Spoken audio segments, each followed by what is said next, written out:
Pessoal, boa tarde. A gente está admitindo as pessoas ainda dentro da reunião, mas vou pedir mais um minutinho aí, a gente já começa a nossa apresentação com o Maurício, ok? Mais um minutinho somente.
Então, pessoal, vamos lá? Boa tarde, primeiramente. Obrigado pela presença de todo mundo.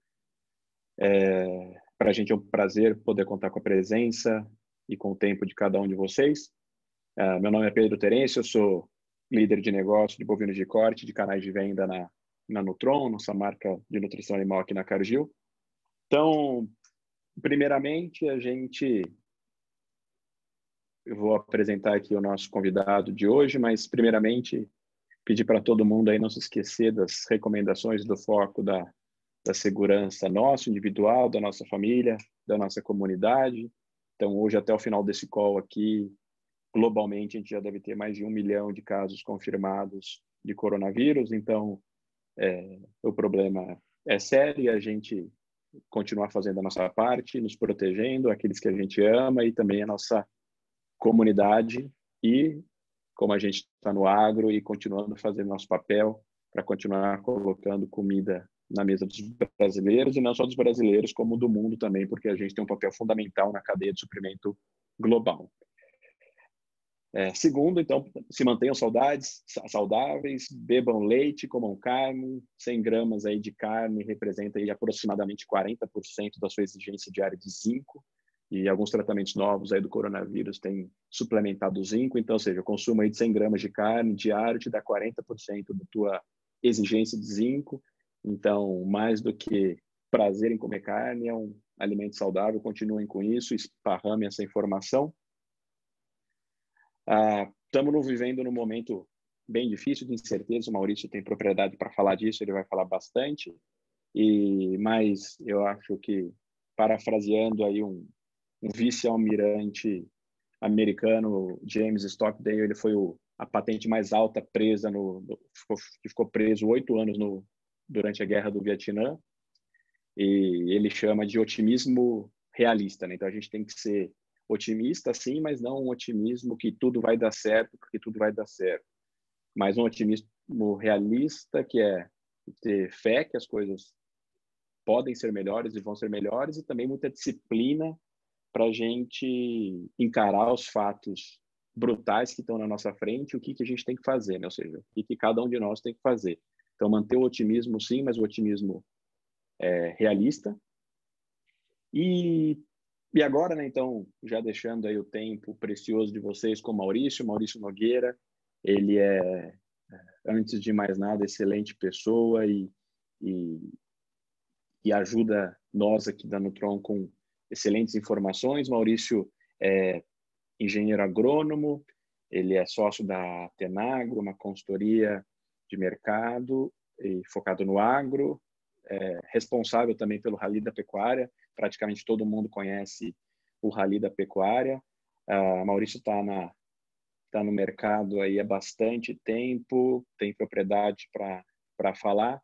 Nossa expectativa aqui com o Maurício não é que ele abra ou tire ali da cartola a bola de cristal e dê uma de mãe de Ná, porque nesse momento a incerteza serve para todo mundo e todo mundo está mergulhado, mas a gente quer ouvir um pouco dele, da experiência dele e das análises que ele e o time dele fazem, né? Então, a gente vai estar agora ouvindo um profissional altamente capacitado para momentos como esse que a gente está vivendo. Então, Maurício, obrigado pelo teu tempo, pela tua disponibilidade. Temos bastante gente aí, já passamos aí de 200 e poucos participantes, então estamos crescendo. O público é seu. Boa apresentação, Maurício. Obrigado, Pedro. Obrigado, Caio, João Danilo. Muito obrigado aí pelo convite, por essa oportunidade aí de falar com vocês, com o público aí convidado aí pela Cargill, pela Nutron. É um prazer muito grande estar aqui nesse momento, né? Reforço aí as palavras do Pedro, né? A gente tem que levar muito a sério o que está acontecendo, com inteligência, né? Eu acho que a gente aqui no Brasil, infelizmente, levou o debate em relação ao coronavírus para um nível político polarizado e que o bom senso acaba ficando em último lugar, né? Isso é responsabilidade nossa como sociedade, que a gente acabou com a tolerância, com muita coisa que a gente podia tornar esse momento bem proveitoso para o país, né? E, evidentemente, nós não podemos deixar o país parar e não podemos expor as pessoas a um risco de um colapso de estrutura hospitalar, né? Então, nós temos que fazer isso com sabedoria. E é diante dessa possibilidade toda que a gente tem analisado o que deve acontecer com o mercado de proteína. Então, nós estamos lendo muita coisa aí, tanto de consultorias nacionais como de consultorias internacionais. Ninguém, como o Pedro bem disse, aí, ninguém é dono de uma bola de cristal, mas a gente tem que tentar fundamentar ao máximo a opinião que a gente vai dar e analisar as variáveis que a gente tem disponíveis pela frente, né? Então, evidente, né, nós vamos ter uma mudança no cenário global, nós vamos ver o mundo empobrecer, não tem mais dúvida disso, né? O PIB, na melhor das hipóteses, aí, deve fechar 0,5% abaixo do ano passado, PIB mundial, né? E ainda nós temos casos crescentes, países postergando aí o período de quarentena, né, que é a minha maior preocupação nesse momento. Às vezes a gente fala da importância de manter o país andando e o pessoal acha que nós estamos desrespeitando a quarentena, é o contrário.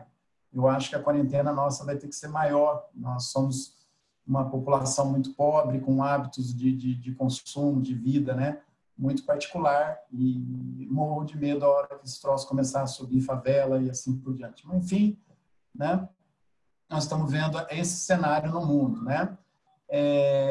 Mesmo, né, isso que eu queria já pontuar aqui, que as principais conclusões, que eu vou depois tentar reforçar, estão nesse primeiro slide. Se alguém dormir, pelo menos já viu o recado aí, né?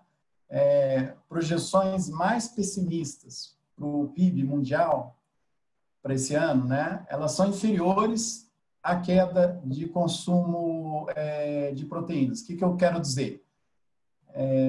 Mesmo que o PIB caia, o consumo de proteínas já iria cair muito mais do que qualquer projeção pessimista, mais pessimista que a gente tenha aí para o cenário internacional. Isso se deve ao que aconteceu aí com a peste suína africana, né?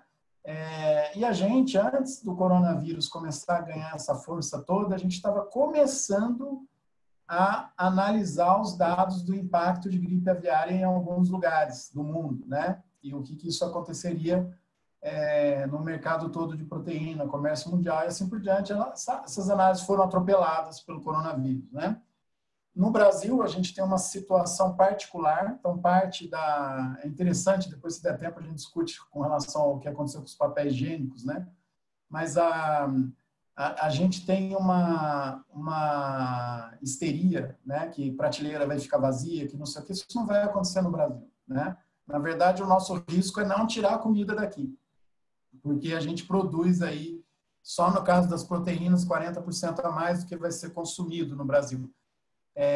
Eu soltei uma nota a semana passada com esse número, muita gente não entendeu. Estou considerando aí a quantidade produzida de carne que é exportada, né? Então, esse excedente ele já é a conta da exportação. Então, nós temos que exportar, né, no mínimo o que a gente exportou ano passado para a gente manter as cadeias produtivas funcionando. Hoje, nesse momento, né, uma das maiores preocupações que a gente tem, né, e tem atendido e disponibilizado os relatórios que os clientes pagam, a gente tem disponibilizados para algumas peças-chave de governo, para evitar alguma besteira, do tipo, vamos segurar a exportação para melhorar o consumo de comida interno, segurar a inflação. Se isso for feito, a gente impacta 2021, 2022, assim por diante, aí corre risco mesmo de faltar comida, né? O que nós temos hoje em relação ao comércio internacional? O que está a favor disso? A demanda vai continuar acima da oferta, mesmo que o mundo caia, mesmo que o PIB caia como deve cair, né? A oferta cairia muito mais, então os preços em relação a PIB, eles vão continuar proporcionalmente na mesma linha que ficaria em outros casos. Ah, mas o sujeito vai ficar mais pobre, vai deixar de consumir. Provavelmente não proteína, né? Ele vai deixar de consumir outras coisas. Claro, né, que a gente tem que ficar de olho, que se essa crise se prolongar bastante, a gente tem que rever, né? Poucos países com capacidade de ofertar. Depois nós vamos falar aí, item a item, dos principais players, né, dos principais países exportadores de carne, mas poucos têm capacidade de exportar, de vender o que o Brasil tem hoje capacidade de vender, mesmo nós estando num período de alta do ciclo pecuário, né, e recomposição do rebanho. Nós temos ainda que considerar um choque cultural no hábito do consumo chinês. Então, pega o chinês médio, que via o suíno dele ser vendido fresco do lado da região dele, e de repente ele tem que comprar isso congelado ou refrigerado numa prateleira, né? Uma gôndola refrigerada. Ele provavelmente vai testar outras carnes. O chinês não gosta muito de frango, então isso abre espaço também para carne bovina, mas frango vai em qualquer situação quando falta carne, né? Então você vai ter uma mudança no hábito cultural. Vai ter uma tendência de pressão nas vendas de carnes exóticas, né? Você viu o que aconteceu, né? Como que foi que esse vírus mutou, né? Como que chegou na gente dessa forma, ou, né? Já existe uma tese que não foi bem assim, mas ali que foi multiplicado, né? Mas enfim, vai ter uma pressão nas vendas de carne exótica. A gente tem visto a imprensa notificar que não aconteceu, que está vendendo ainda. Isso é óbvio. Nós estamos num momento de falta de proteína no mundo e a China não vai estrangular esse mercado nesse momento. Mas no longo prazo é a tendência que substituição de proteína seja feita por cadeias produtivas com maior controle sanitário, né? Então nós vamos falar de suíno, frango, boi, peixe produzido, não capturado, né? Então cada vez mais a gente vai falar de controle de produção de proteína, principalmente porque o mundo é cada vez maior, mais cheio de gente, com consumo per capita maior, né? Isso aí só fazendo uma analogia, gente, é bem interessante a gente comparar isso com aqueles debates de sustentabilidade, que o pessoal fala, vamos dificultar a vida da produção de carne bovina, que é o maior alvo, né? Então, todos esses trabalhos, eles vêm com apelo de aumentar impostos, de dificultar para ver se reduz o consumo pela economia. Não é inteligente, porque o pessoal nas regiões do interior vai começar a caçar, né? Então, proteína a gente acaba comendo de qualquer forma, né?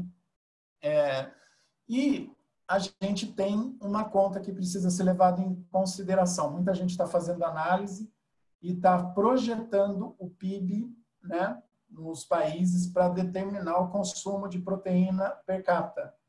Essa conta ela é correta, mas ela é correta dentro de uma linha de tendência, né? Em determinados anos, como vai acontecer esse ano, você tem barrigadas aí na curva ou picos, né? Então a gente tem ou vales ou picos na curva, e nesse ano nós vamos ter uma mudança. O orçamento médio familiar, né, no mundo e no Brasil vai ter mais dinheiro para comprar proteína.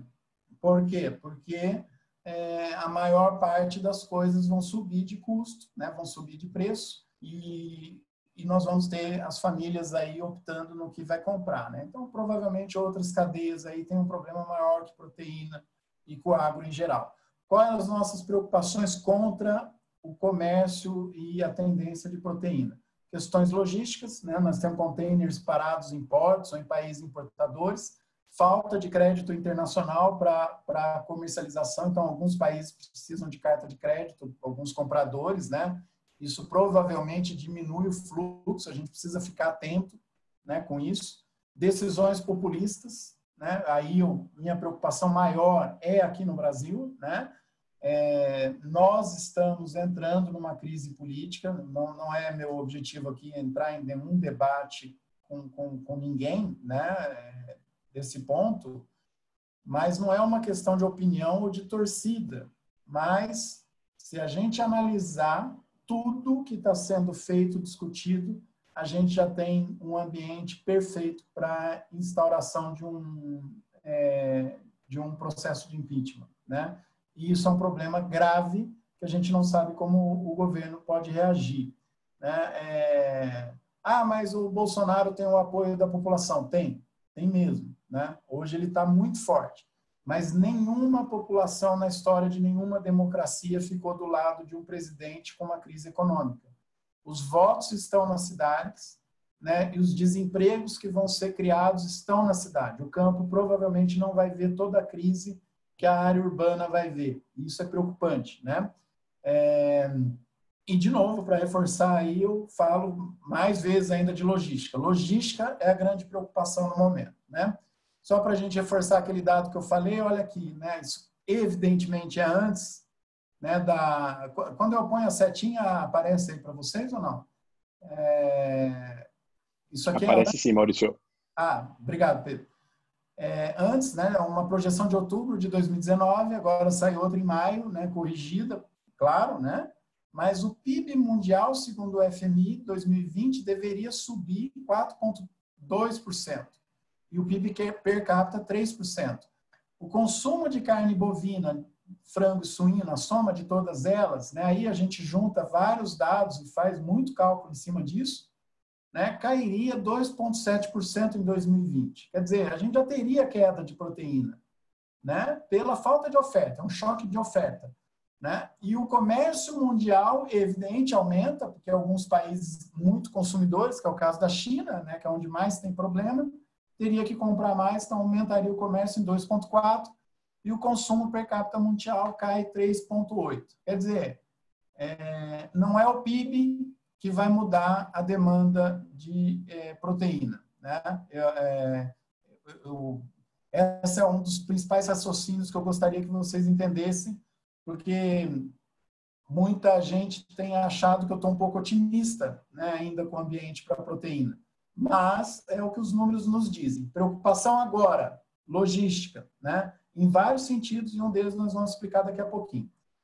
Se a gente pegar isso aqui mais de curiosidade, né, eu acho que a semana que vem vocês vão ter acesso a esse material, produção e comércio mundial, né, a produção está em cima, né, a soma das três carnes, a gente iria cair 8 milhões de toneladas esse ano, né, de produção. Se a gente considerar o PIB, o crescimento de população, tudo aquilo, o consumo per capita, falta, né, de proteína, desculpa, vai atingir 11 milhões de toneladas, 12 milhões de toneladas em 2020, né?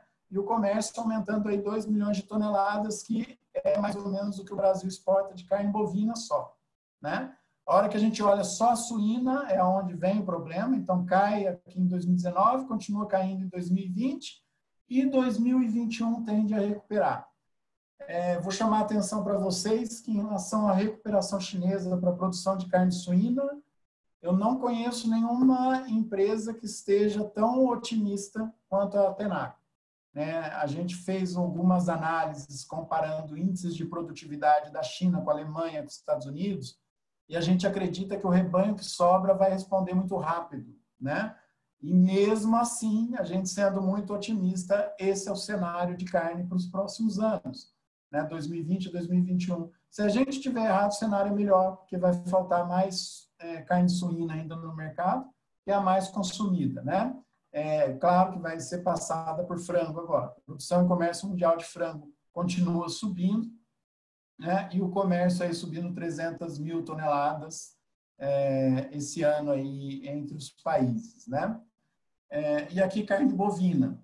Olha que interessante, a gente vai chegar aí a 71,5 de produção esse ano, né? A China ou os países que têm maior problema aí no momento não são grandes produtores, já estamos considerando uma queda na produção da Austrália e em 2020 o comércio mundial aumenta aí cerca de 600 mil toneladas, né? De 14,2 para quase 15 milhões de toneladas devem ser comercializadas ainda em 2020. O que nos preocupa nessa projeção? Logística, né, que pode atrapalhar um pouquinho. A gente usa como base o Brasil para analisar se esse número pode ou não se confirmar, e já já a gente vai chegar nessa informação, né? Aqui, o que eu peguei para calcular se a gente tem capacidade logística? Nos últimos 3 anos, 4 anos, janeiro de 2015 até agora, esse é o total mensal exportado na soma de carne suína, frango e bovino, né, em 1.000 toneladas. Então, nós tivemos um pico aqui. Em julho de 2018, exportamos 677 mil toneladas de carne bovina, de carnes em um mês, né? Depois isso cai, vem aqui para 438, volta, né? A média aí em torno de 544 toneladas por mês. Por que eu fiz esse cálculo? Porque eu queria saber até quanto a gente teria que exportar mais por mês em relação à média mensal de 2019, se a situação se normalizar a partir de março, abril, maio, junho e julho. Entenderam o cálculo que eu fiz? Eu queria saber se a gente teria um gargalo logístico de porto.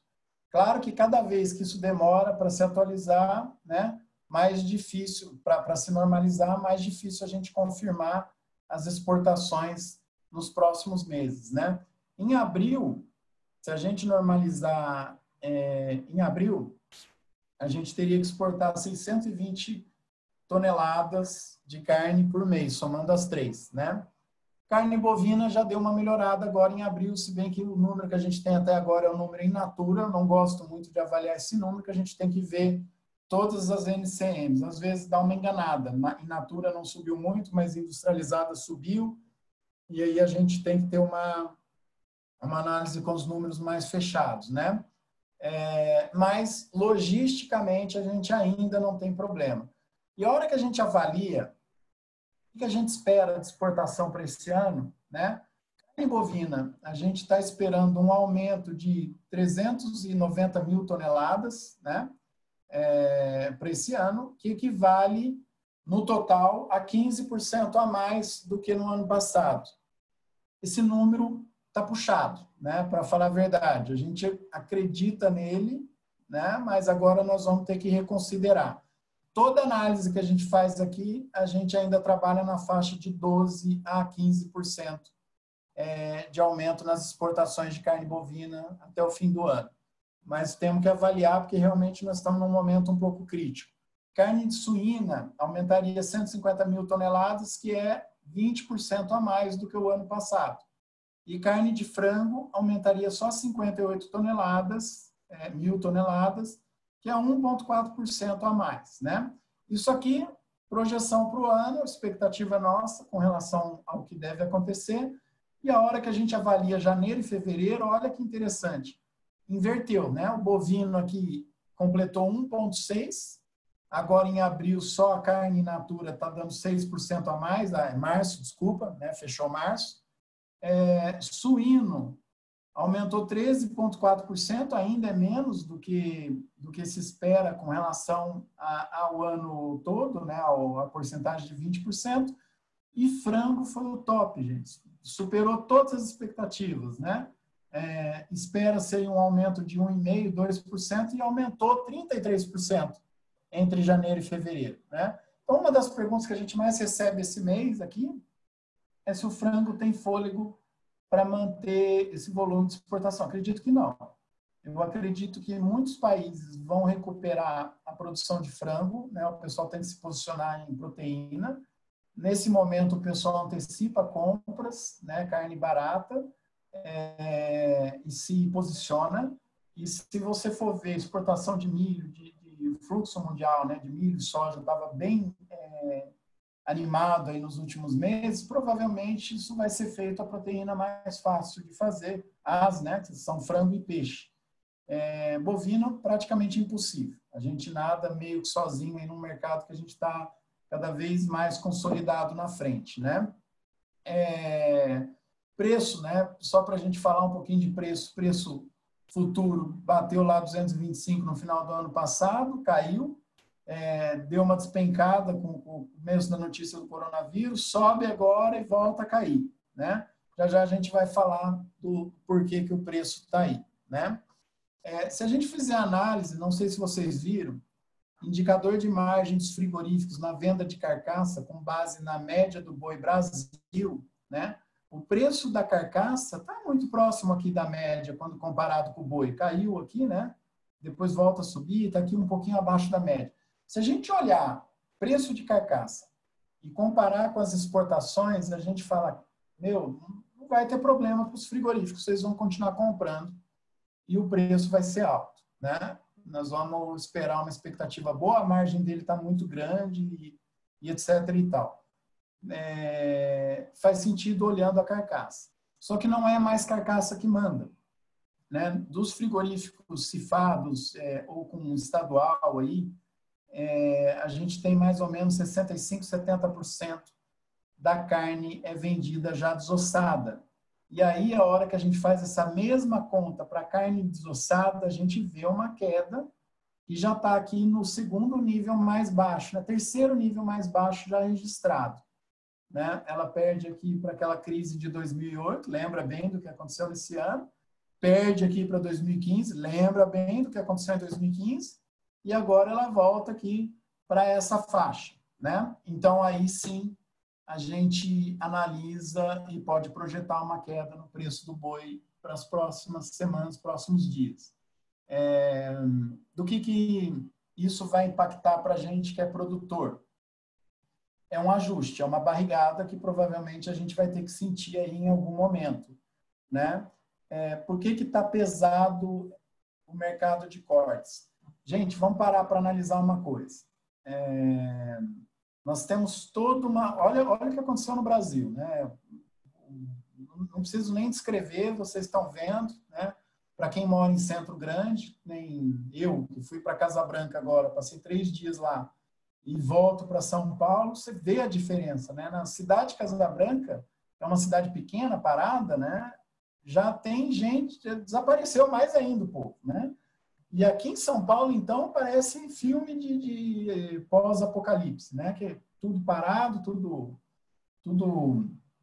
todo mundo longe um do outro, fecha restaurante, fecha alguns estabelecimentos, fecha bares e o consumo passa para as casas. Legal, né? O que eu acho, né? Isso não tem um número para mim embasar, o que eu acho que vai acontecer com o consumo de carne? Acho que vai aumentar, porque o cara vai comprar, vai fazer, vai ter o desperdício, faz a mais, um bifinho, vou comer 2, não é o que vem no PF dele, que ele come todo dia no trabalho, então a tendência é a gente comer mais. Só que num primeiro momento, nós temos toda uma mudança dessa logística de cortes, né? Então pensa bem, se você é dono de um frigorífico, você mata um boi, parte desse boi vai ser exportada e parte vai para o mercado. Você está tudo organizadinho, né? Tal mercado vai receber aquilo, tal vai receber ali, tal, por exemplo, Goiânia gosta de vaca, né? Cada lugar vai alguma coisa, a gente vai mandando as carnes, né? Vai se organizando, de repente muda tudo, estanca, só que eu tenho que continuar batendo porque está exportando, que é o que aconteceu durante março, né? E eu começo a ter algumas peças que começam a sobrar. E aí eu vou ter que tomar uma decisão empresarial dentro dos frigoríficos. Eu vou abrir mão do preço da picanha ou vou estocar e tentar esperar o preço melhorar? O pessoal começa a estocar. Então, tem muita gente falando que não existe estocagem de carne, mas de peças existem. E você não pode ir abatendo um boi, porque não tem como você negociar, esse boi tem que vir com menos parte e tal. Então, a gente começa a ter um problema de coordenação de mercado, de fluxo de venda, né? Soma isso, gente, aquilo que eu brinquei no começo, né, na história do papel higiênico. Por que o papel higiênico desapareceu? Né? A gente é habituado a comprar classe média, classe alta, vai lá cada 15 dias ou 30 dias e compra. Isso não é estocagem. Os mais pobres, não, eles compram a cada 2, 3 dias, né, diariamente. Então, eles não vão lá e compram, enchem um carrinho com rolos e rolos de papel higiênico ou outros itens que são mais baratos para comprar. De repente, eles foram lá e estocaram. Né? Então, sumiu coisa de gôndola, dentro das possibilidades dele, e sumiu vários itens que o pessoal não está acostumado a repor com tanta força. E aí, notícia é notícia, né? Tá faltando papel higiênico, aí vira até meme, piada, né? Será que esse vírus dá diarreia? Vamos comprar papel higiênico, sai todo mundo comprando e a gente cria um turbilhão. Até essa situação se normalizar, gente, isso vai refletir no preço do boi, porque a gente tem, sim, uma parte de carne sendo estocada e uma parte de carne tendo que ser concedida nas vendas, né? Então, no curto prazo, pode esperar que deve ter uma queda. De novo, lembra que o Pedro falou, não é bola de cristal, é uma leitura de cenário, uma leitura do que a gente acha que pode acontecer, né? Pode ser que não aconteça? Pode, né? Como a gente não esperava preço de R$ 180 no ano passado e o preço passou de 230. Então, cuidado, né? A gente hoje faz essa leitura, mas ela pode não se confirmar. A chance é grande que se confirma e eu acho que o principal indicador está nesse gráfico aqui, né? E aí vamos voltar para as exportações, gente. Olha que interessante, os principais players do mundo. Pega aqui Brasil esse ano, soma os dois que estão aqui na segunda e na terceira posição, não dá a exportação do Brasil. Né? Então, o Brasil vai exportar esse ano mais do que Estados Unidos e Austrália junto. Né? A Austrália vai cair a produção, a exportação, desculpa, em 13%. O Brasil vai ocupar parte dela e os Estados Unidos sobe só 5%. Dos 700 mil toneladas que vai aumentar de venda esse ano, o Brasil deve responder por mais de 50% desse total de aumento. Então, nós estamos consolidando nossa posição aqui no mercado de boi, de carne bovina. De carne suína, já estou quase acabando, viu, pessoal?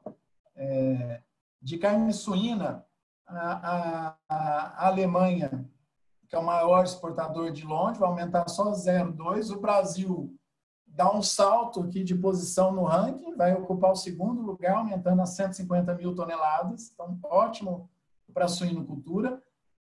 Cuidado, né, o suinocultor, isso aí, eu tenho feito palestras que não estava comum, não era comum fazer para a suinocultura, e a suinocultura tem um risco muito grande na hora que a situação se normalizar, porque não tem um consumo alto per capita no Brasil. Então, hoje, o maior desafio, na minha opinião, para a cadeia de produção de suínos é fomentar o consumo de carne suína no Brasil, né? E, enfim, Brasil ocupando aí a segunda posição no ranking de exportação. Na carne de frango, Brasil pode ser que não aumente mesmo o ritmo aí de janeiro e fevereiro. Eu ainda acredito que a gente vai acabar ajustando isso a hora que o cenário se normalizar. Nós não vamos mexer agora no número, porque está tudo nebuloso, né? Mas provavelmente nós vamos atualizar isso aqui para uns 5, 6, 7%. Olha que interessante, gente. Se a gente voltar naquele gráfico de boi, de preço de carne bovina, com o preço de carne de frango e o volume que foi exportado de carne de frango agora, é evidente que a gente tem uma pressão também de preço no varejo pela sobra de frango que vai ter no mercado se essa exportação perder ritmo. Isso também é momentâneo. Isso aí deve durar 1, 2 meses, né? E depois volta ao normal. E com relação aos maiores importadores, aqui para não colocar muita tabela, eu somei todo mundo. Só um recado, gente. Tanto nas exportações como na importação, eu somo carne bubalina para a gente não ter problema com as estatísticas da Índia. Antes a gente tinha que ficar fazendo o maior malabarismo para separar o que é búfalo do que é boi. E uma vez eu visitei um stand da Índia, em Dubai, e perguntei, né? Estava lá carne de búfalo e carne de boi. Aí eu perguntei qual que é de búfalo, qual que é de boi. Nenhum indiano sabia falar o que estava embalado como tal. Eles anunciam os dois e ninguém sabe diferenciar. Quer dizer, é uma zona total e se bobear nem tem tanta carne de búfalo assim, deve ser tudo de vaca e de boi. E eles falam que é de búfalo para não ter problema com religião. Enfim, né? Só para vocês saberem que esse é o critério que a gente usa somando bubalina aqui. A China, maior comprador de proteínas do mundo, né? E olha que interessante, a Alemanha vem em segundo, muita carne de frango que compra, e a China esse ano vai representar aqui 15% do comércio global de proteínas. Então, o mercado é a China. E aí nós temos uma vantagem, gente. A China tem muito dinheiro guardado, a poupança lá é muito grande. A China, evidentemente, né, não, por favor, não me interpretem mal, ainda mais isso que vai ficar gravado, né, Pedro? Depois se der para cortar isso aí, viu? Qual é a vantagem de uma ditadura num momento como esse? Você tomou uma decisão, cumpre. Não tem negociação, né? O pessoal lá conta uma história que tal família recebeu uma carta que tinha que sair da casa em 2 semanas, que ia passar uma estrada. O cara sai e agradece que o correio não falhou, né? Então, é assim que funciona lá, por isso que teve sucesso em conter. Vai aparecer mais focos, é isso que me preocupa, né? Já começa a pipocar mais focos em alguns lugares. Então, eles têm que se organizar muito bem em termos logísticos para não ter problema aí, para internalizar toda essa quantidade de carne que eles estão esperando, né? O Brasil é o grande player para atendê-los, né? E aí vamos olhar a China, em particular, né, que é o grande consumidor de carne do mundo.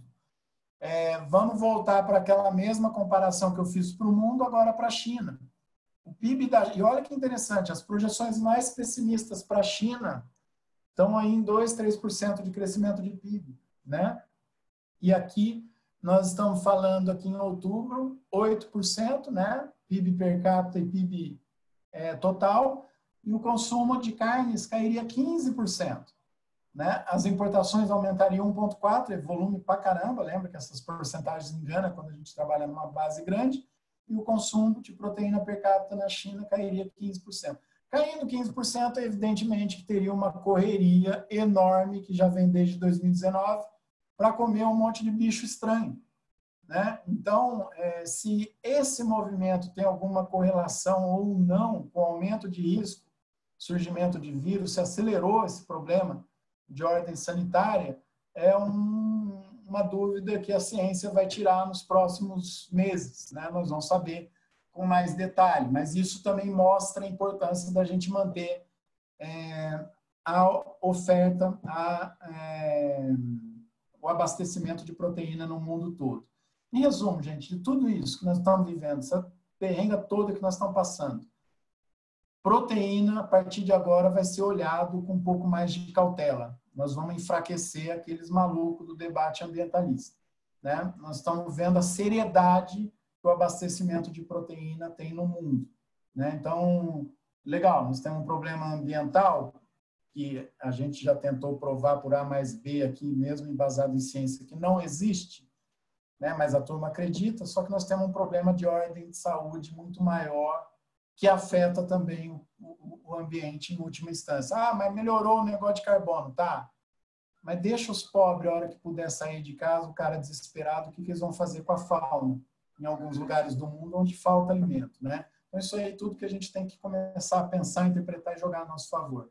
E aqui uma informação que a gente tem mandado muito para a imprensa esse ano. Eu gosto de trabalhar nessa última coluna, né?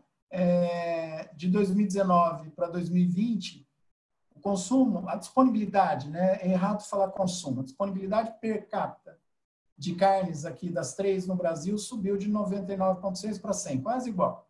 Né? E vai subir agora para 100,4, desculpa, vai subir de 99 para 100 agora em 2020, depois vai manter esse nível aqui, porque a gente vai exportar muito. O que acontece com carne bovina? Né? Se a gente fizer a conta só do formal, CIF estadual e municipal, cai aqui 1 quilo e pouquinho, né? 1,6 kg, e se a gente fizer a conta, no total cai 1 quilo, 900 gramas, né?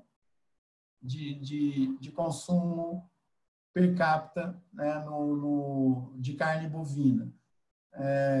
Por que cai esse volume aqui para o brasileiro? Porque grande parte do que nós vamos produzir vai ser exportado, né? Por que é importante manter a exportação? Se a gente frear a exportação, atrapalhar, der prejuízo em frigorífico e produtor, minar a expectativa que a gente teria de faturamento, né, nas fazendas e nos frigoríficos, a gente estrangula as exportações para os próximos meses. E aqui, só para a gente ir para os últimos já, né, por que exportação está tão interessante? Olha o dólar, né, e olha o que aconteceu. Vamos pegar só preço nas 3 carnes, isso aqui aconteceu para todas as carnes, mas a soma das carnes, suína, bovina e frango, está valendo 24% a mais a tonelada exportada, né? Então, nós vamos continuar fazendo força para exportar. Não é porque nós estamos mais competitivos, é porque a indústria aqui consegue remunerar melhor cada dólar que entra, porque nós estamos com falta de dólar, né, no mercado, e por isso que o dólar está chegando aí a R$5, R$4,80, tem projeções aí para fechar o ano em torno de 4,50, 4,30, cada hora é uma projeção diferente, né? E aí, só para a gente não deixar passar o leite em branco, né, a gente usa como referência o preço do longa-vida, que é o que baliza preço, né? Olha o atacado dos primeiros 2 dias de abril, né? Olha o que aconteceu com o preço do longa-vida. O que é isso aqui? Reposição da corrida em cima de estoque nos supermercados, né? Isso tem duas questões para se analisar.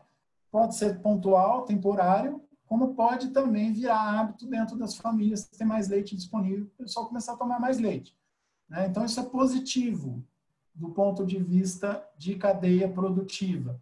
Eu não sei quem de vocês aí gosta de ir em supermercado, eu gosto muito, para mim, sempre que eu vejo uma coisa curiosa, eu passo em vários outros, dos grandes, para ver se está acontecendo em todos.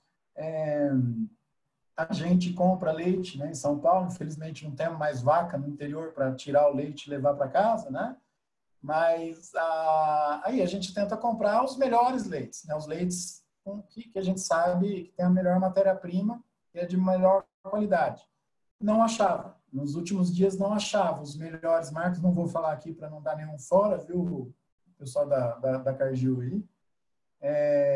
Mas a gente não achava esses leites e agora eles começam a aparecer devagar, então nós tivemos aí uma corrida também atrás do leite, vamos ver como é que fica esse mercado. E aí, ó, cuidado com o próximo gráfico que não tem nada de adivinhação. Se eu usar essa correlação do longa-vida para projetar preço ao produtor, né? Então, lembra da correlação que a gente faz com PIB e consumo? Vamos fazer a mesma coisa. A gente estaria falando de um preço para esse mês que vai ser pago em maio de 1,80. 1,88, se não me engano, está dando aqui. Vai acontecer isso? Acredito que não. Acredito que não vai ter um preço nessa altura, provavelmente vai subir bem, mas não vai subir nesse nível que nós estamos projetando de acordo com correlações, né? Então, toma cuidado aí, que esse gráfico aqui foi mais de curiosidade que eu coloquei. E o grande problema do milho, do leite, é que assim como o frango e o suíno e ovos, né, são muito mais vulneráveis ao mercado de milho do que o boi. Então, aqui, cuidado com essas projeções aqui, que elas são técnicas, né? Elas acompanham preços negociados no exterior, no mercado futuro e dólar, né? Eu acredito que a curva desse ano não vai cair assim, não, né? Nós estamos até com risco de segunda safra, e aí sim temos o impacto de lavouras que podem atrasar tratos culturais, gente que está operando aí, que já está relatando máquina parada e tudo isso, né? Pode comprometer mais ainda aí a segunda safra, além dos efeitos climáticos, né?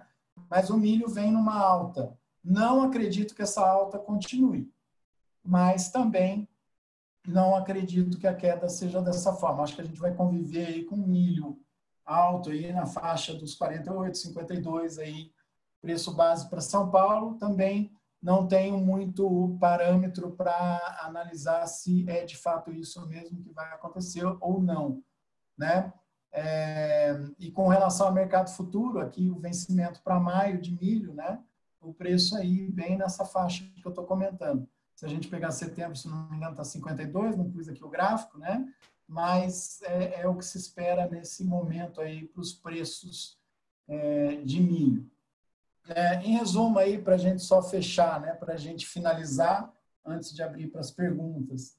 O que eu acho que vai acontecer? O que os números nossos projetam? Preço médio de boi, né, que a gente tem mais facilidade para analisar, que a gente tem dados de campo, que a gente tem uma avaliação muito mais completa do que nas outras proteínas. Eu acredito que nós vamos falar aí de um preço médio aí por ordem de 15% a 18% acima da média de 2019. Isso média ano. Não compara esse preço que eu estou falando com o final do ano, né? No final do ano para cá, a gente está com o preço em queda. Que preço seria esse? Uma faixa aí de 190 a 195 em média, né? Sendo que, dependendo do cenário que a gente avalia, esse preço pode trabalhar na média de 200. Então, seria um preço melhor do que o que a gente está projetando. No começo do ano, a gente estava projetando 185 de média. Então, toda hora a gente atualiza isso. Nesse momento, o preço entra em abril a 200, né? Nós estamos aí na faixa de 200, usando o indicador, não vamos entrar nos méritos do indicador, tem outros indicadores aí e outras formas de preço que a gente poderia trabalhar, mas vamos usar o indicador como base do CPEA, né? Entrando em 200, nós estamos acreditando que durante o mês a gente vai sofrer uma pressão e podemos perder aí até na virada do mês que vem até R$10 por arroba, né? Se isso acontecer, nós ainda estamos na média. Então, nós não estamos falando em queda. De agora para depois, queda, sim, né? Mas no ano, nós ainda estamos trabalhando numa curva de alta. Então, só tomem cuidado, que a gente está vendo muito debate meio desconversado. O preço é em alta? É em alta. Nosso cenário é de alta. Só que, às vezes, a alta não dá para chegar no limite que a gente tem expectativa, ela cai um pouco, mas cai ainda para cima, né, das projeções que a gente já fez no começo. Pode ficar nos 200 e subir? Pode também. Se esse problema todo de logística, de cortes, né, de consumo, de retomada, lembra que nós estamos olhando para o olho do furacão nesse momento, né? Se isso tudo se normalizar, em maio, junho, os preços já começam a reagir, né? Então, vamos ficar na torcida aí, vamos fazer o máximo possível do nosso trabalho, com responsabilidade, com critério, e respeitando aí as recomendações para a gente lidar com esse vírus. Obrigado aí, Pedro, Caio, João, obrigado aí todo mundo que participou, estou à disposição aí para pergunta. Boa, Maurício, primeiro parabéns aí, a gente passou de 320 pessoas, é muito bom ver todo esse pessoal aí com a gente. Turma que está aí na conferência, se vocês quiserem mandar pergunta pelo chat, eu vou estar mediando aqui, só eu recebo as perguntas, mas podem passar que eu vou estar lendo, a gente vai ter uns 15 minutinhos aí para perguntas. Maurício, como aquecimento, a primeira que apareceu, lá no começo da sua apresentação, você falou que a produção vai ser 38% maior que a demanda interna, né? E a gente vê alguns dados, a Valor Econômico soltou uma notícia, né, inclusive, que os abates no mês de março foram 47% menor do que março de 2019. Você vê que a gente tem algum risco de diminuição da produção devido a essa diminuição do PIB também? Eu acredito que não. Acredito que a produção não caia. Eu preciso ver esses números. Eu vi essa notícia, eu estava fora, né? E aí a gente está com um problema para acessar lá os dados do escritório, a equipe toda espalhada, né? Eu vou analisar com cuidado esses números, mas a gente não gosta muito desses primeiros dados, que geralmente eles são feitos com base em duas entradas de informação diferentes, né? Uma é o sistema meu Deus do céu, o sistema lá de vistoria de frigorífico, né? E outra é o fisco. Então, os dados às vezes não batem e às vezes não são atualizados de cara. Então, você põe uma queda e essa queda, na verdade, não existe. Ela vai ser corrigida já já.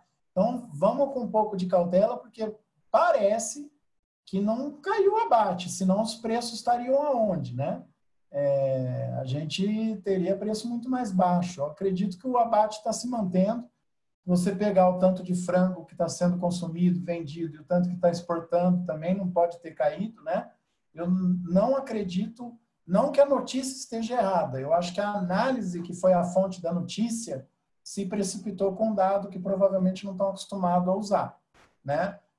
A gente aqui interpreta muito isso, e o Caio mesmo é prova, vira e mexe a gente manda um dado lá que às vezes a gente não avalia, tudo calculado, né? A gente não olha com atenção e aparece no mês uma queda muito grande, que foi alguma atualização de base que faltou número, né? E aí a gente tem que mexer na mão aquilo para evitar mandar um número errado. Boa. Outra pergunta que o pessoal fez é um pouquinho do panorama do cenário de leite, né? A gente vê alguns laticínios menores, algumas queijarias bem preocupadas com esse momento de incerteza, mas até semana passada saiu uma análise da Nielsen que no mundo todo, com as pessoas ficando em casa, o consumo de iogurte e leite fluido aumentou. Como você vê o panorama do mercado de leite para os próximos meses? Eu acho que é ótimo. Acho que a única preocupação para o leite é muito vulnerável, né? Então, na hora que começou a ter problema, parar, nós tivemos aí uma semana muito tensa semana passada, né? Essa semana acalmou um pouco, mas semana passada foi tensa. Aquela reunião do presidente com os governadores, que foi um show de horror, né? E eu nem vou fazer o check-up desse ano, porque se eu não infartei aquele dia, eu estou bem. Aí todo mundo ficou nervoso. E aí, imagina se você ter problema. Lembra da greve dos caminhoneiros? Quem foi o mais afetado? Leite e frango, né? Então, o leite é muito vulnerável. Mas eu acho que no fim desse problema todo, nós vamos sair com uma atividade muito mais forte. Isso vem num momento bom. Ciclo de alta na pecuária de corte vai diminuir a quantidade de vaca aventureira dando leite, né? Lembra que das 20 milhões de vacas que entram em lactação, segundo o IBGE, vendem leite, nós temos aí de 5 a 6 milhões só que são com sangue especializado para leite, ele nem sabe ser bem nutrido, né? Então, eu acredito que a indústria que trabalha certinho, bem organizada, que preconiza, que valoriza um fornecedor que está investindo, eu acho que ela vai se dar bem. Vão sair muito mais fortalecido desse mercado. É uma oportunidade muito grande para o leite dar uma acelerada aí no Brasil. Show. Chegaram aqui algumas perguntas parecidas. Eu vou ler aqui a do Pedro Veiga, que é uma pergunta de R$1 milhão aí. Que o cliente com um boi comprado na alta, com a reposição cara, com o milho explodindo e com o cenário futuro incerto, como ajudar a tomar a decisão sobre o confinamento? Olha, eu vou responder o que eu sempre respondo aí para o Pedro, né? Não para o Pedro Veiga, né? Mas, aliás, obrigado, Pedro. O que eu sempre respondo para todo mundo. A tua atividade é essa, você não pode parar, né? Desde novembro, outubro, nós estamos falando abertamente para o pessoal que os preços não se sustentavam em 230, né? Se você pegar o pico do mercado futuro e o que está hoje, né? Quanto de preço foi perdido, né? Quanto de oportunidade? R$50 por arroba, né? R$40 por arroba. Então, quando você tem uma atividade igual ao confinamento, você tem que se posicionar e se defender dessas oscilações. Mesmo avaliando os piores cenários, Pedro, aí vamos lá, tá bom, não adianta falar isso porque eu não fiz. Eu estou lá com o bezerro caro, com o boi caro, magro, e estou agora com o boi no confinamento. O que eu faço? Continua. Você não tem o que fazer. Você tem que manter a produção do jeito que você planejou. Se você tomar uma decisão de diminuir o pacote tecnológico, esse boi vai ficar mais tempo. Você vai aumentar o custo, vai transferir o custo da nutrição para o custo da operação. Uma das maiores besteiras que foram feitas em 2016, recomendados, foi diminuir o pacote, né, das dietas. Você aumentou o custo operacional e vai diminuir a receita, porque esse boi vai ganhar menos por dia, né? Então, provavelmente, você vai ter um impacto pior no teu negócio. Pode ser que você tenha um lote aí de resultado ruim. Só que esse lote de resultado ruim, se tiver um plano que você consegue virar, você vai se posicionar muito bem no próximo lote. Então, toda oportunidade que aparecer de você se posicionar em preço, se posiciona, né? Garante a tua margem e depois vai para o risco, né? E eu não pararia uma atividade, gente. Eu acho, né? Isso é uma tremenda astrologia. Eu acredito que a barrigada é coisa curta. Eu acho que nós vamos ter aí abril difícil, maio provavelmente difícil, mas eu acho que o cenário começa a melhorar lá para frente. E outra pergunta que me fazem sempre: tem risco, tem possibilidade do mercado fazer o que fez o ano passado? Tem, né? Subir bastante. Precisamos ver como fica o cenário para os próximos meses. Não é o cenário que a gente acredita. A gente acredita nesse cenário aí com os preços oscilando aí ao longo do ano entre 190 e 200, né? Mas aí estamos falando ainda de preço remunerador mesmo para esse boi que o Pedro Veiga comentou. Teve gente que fez muita loucura, gente. Durante aquele momento que a gente falava, se posiciona, que os preços não sustentam. Eu ouvi isso demais. Você é comprado pela indústria para falar que o boi vai cair. Quem dera eu tivesse esse poder de mexer com o preço de um negócio tão dinâmico quanto o boi, né? E outros tomaram a decisão. Esses que acreditavam no boi, que não pararia de subir mais e compraram bezerro de 230, só que não checaram o peso, por isso que você vê que agora está todo mundo querendo pesar bezerro, né? A hora que a gente vê o peso mesmo que esses bezerros foram negociados, mas ainda eu estou falando de bezerro, não boi magro, nós estamos falando de um bezerro que saiu por 270, 280 arroba, né? Por sorte, sendo bezerro, você tem tempo para corrigir esse erro ainda durante o sistema de produção, mas nunca economizando no pacote tecnológico. Quanto mais acelerado for, menor vai ser o custo desse animal. Show, Maurício. Mais duas perguntas que surgiram. Uma que surgiram bastante aqui. Uma foi do mercado de reposição, e já vou fazer as duas, aí você já fala um pouquinho aqui enquanto tiver mais pergunta. A outra é complementando a sua resposta do mercado de leite, e eu acho que essa pergunta até se expande para os demais mercados aí. Se você vê uma concentração do pequeno saindo, de muita gente quebrando, como você aí que está no front tem visto isso? Então, essas duas perguntas aí. Bom, de reposição, se o mercado de boi nós estamos passando um momento com dificuldade de referência, pior ainda para o de reposição, né? Quem está querendo vender bezerro está aproveitando de toda uma discussão, às vezes não muito técnica, né, especulativa, e tentando colocar quanto mais preço, melhor, né? Aquele que está comprando, claro, essa é a função de quem vende. Aquele que está comprando, ele tem que analisar esse preço, esse bezerro vale o que eu estou pagando, né? Ele é caro. Se ele responder tecnologicamente, ele vale, né? E aí sim você vai se posicionar e comprar, mas toma muito cuidado nesse momento, porque nós estamos aí com as referências todas perdidas, né? Então, se pegar a curva de preço por arroba de bezerro desmamado,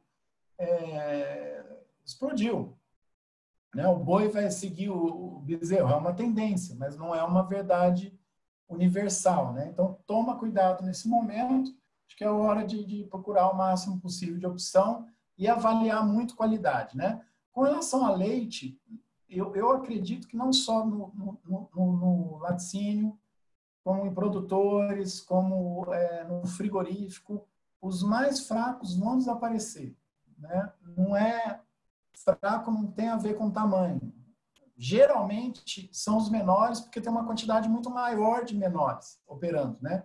Tanto na pecuária como na indústria.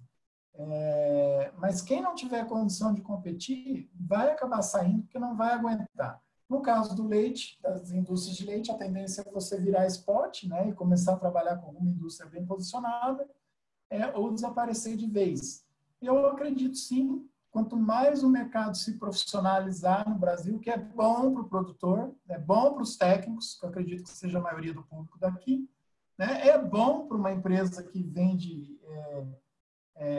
alimento, que vende saúde, que vende equipamento, né, que todas as indústrias, isso é bom demais, mas para o lado da indústria de laticínio, se ele não tiver posicionado nesse tipo de produtor mais dinâmico, a tendência é ele sair, ele vai perder qualidade de produto, né? Eu fiquei um pouco assustado e otimista com isso que eu relatei do Longa Vida. Sumir os leites de melhor qualidade, que são os mais caros, antes daqueles mais baratos, me assustou. Ah, Maurício, mas você está falando de Perdizes e Alto de Pinheiro. Beleza, mas não eram, mesmo assim, um lugar que esses produtos ficavam lá, eram fácil achar sempre. De repente, eles desapareceram. Isso é bom sinal e vai dentro do que alguém, eu não sei agora se era uma informação de alguém que perguntou, do Caio, que a Europa está vendo maior consumo, né? Outros países vendo maior consumo de laticínios aí. Eu acho que no Brasil nós estamos indo nessa tendência. E vira hábito, isso é bom, né? Foi um documento da Nielsen, viu, Maurício? Os Da dados Nielsen, eram da desculpa, China entendi. e da Itália, especificamente, que são os países que estão Ótimo. no caos aí.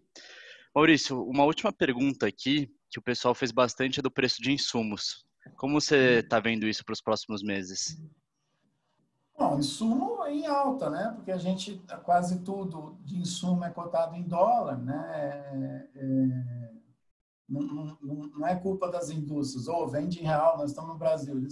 A tecnologia é importada, né?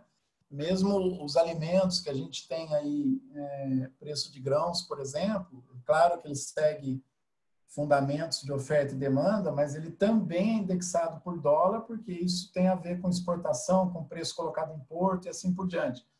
Então, pode esperar aumento de custo aí em todas as atividades, eu acho que vai aumentar bem, né? Ela vem pelo efeito tanto da logística, que afeta também os insumos, afeta a produção, né? Afeta a comercialização e temos também aqui no Brasil o fator cambial. Então, nós vamos trabalhar com aumento de custo para esse ano, né? Vantagem, de novo, aí para as proteínas. A gente vende um pico no final do ano passado de preço que chegou num valor absurdo. Então, a referência de inflação para a venda de proteínas dá margem para a gente ter preço remunerador ainda, que não vai ficar acontecendo, claro, né? Depende de que preço que vai, mas aquelas matérias que eu acho uma barbaridade, mas existe muito, né? O vilão da inflação, aquelas coisas e tal. Então, a gente tem como, pelo menos, trabalhar ainda com uma possibilidade de margem aí na produção de leite, de boi, de frango, de suíno. Para resumir, gente, eu acho que o cenário é muito bom para as proteínas. Nós estamos vivendo um momento delicado, um momento assustador, talvez tenha frustração, mas, na média, nós estamos posicionados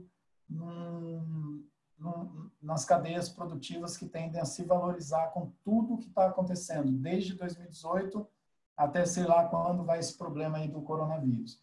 Então, nada vem de graça, gente. Lembra de tudo isso que nós estamos falando. Nós estamos falando aqui de aumento de custo, de margem, de relação de troca.